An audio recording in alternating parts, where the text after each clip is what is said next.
in regards to, again, electronic doors. So Halachot says 1. דלת הנפתחת על ידי לחצן חשמלי המופעל על ידי שומר גוי.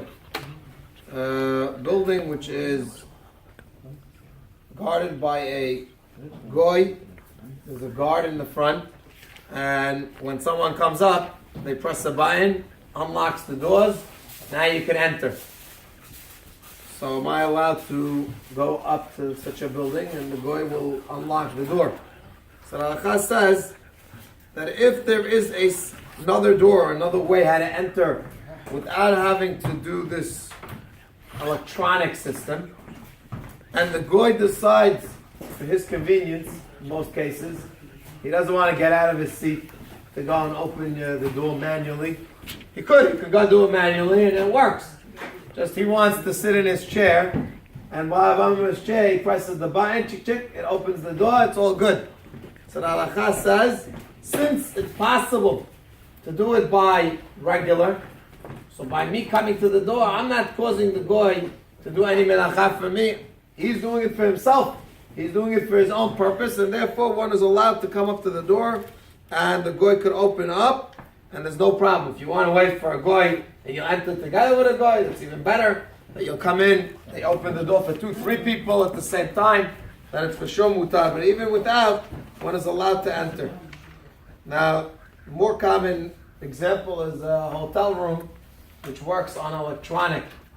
All the hotel rooms today, 90%, maybe even 100% already by now, all work with electronic doors, and that's the way to enter. So he says it's a big problem. Because, again, you to open it for sure can't. To use a goy, he's opening it specifically for you. Nobody else enters your room. Nobody's coming into your room, so you can't say that he's opening it for someone else. So, again, if you're stuck and the door got locked or whatever, and you need Sorech Shabbat, there is heter if a person got stuck, but a person should definitely not put himself in such a situation.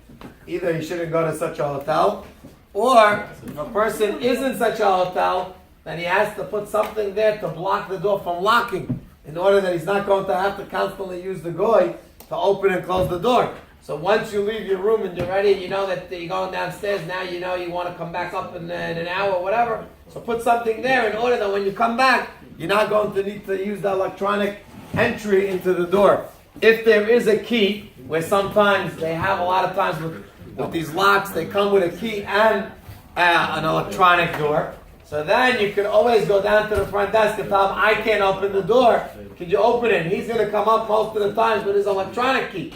That doesn't make a difference. Since he has the ability to use a regular key to open the door, and he's going to use an electronic key, that's his problem. That's his choice. That he decides it's easier for him to use an electronic key than to go find the keys that are there for each and every door. In such a case, one would be allowed to do it, and that's mutar.